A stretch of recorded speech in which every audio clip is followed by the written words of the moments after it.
Toll भरण्यासाठी किणी toll नाक्यावर थांबलेल्या कारला कंटेनरनं पाठीमागून जोराची धडक दिल्यानं कार समोरील एसटीला पाठीमागून धडकली। या अपघातात कारचा दोन्ही बाजूनी चक्काचूर झाला। सुदैवानं कारमधील 4 जण सुखरूप बचावले। फलटणमधील 4 प्रवासी अल्टो कारमधून आदमापूर इथं बाळूमामाच्या दर्शनासाठी जात होते। आज सकाळी किणी टोल नाक्यावरील 6 नंबरच्या लेनमध्ये मुंबईहून कोल्हापूरकडे जाणारी एसटी बस टोल भरण्यासाठी थांबली होती। त्यामागे आदमापूरला जाणारी अल्टो कार होती।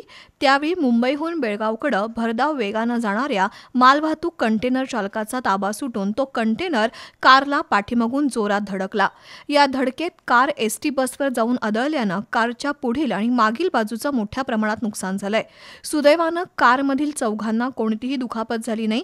कंटेनर, कार आणि एसटी बसच्या तिहेरी अपघाताचा मोठा आवाज झाला। रविवार सकाळची वेळ असल्यानं वाहनांची मोठ्या प्रमाणात गर्दी झाली होती।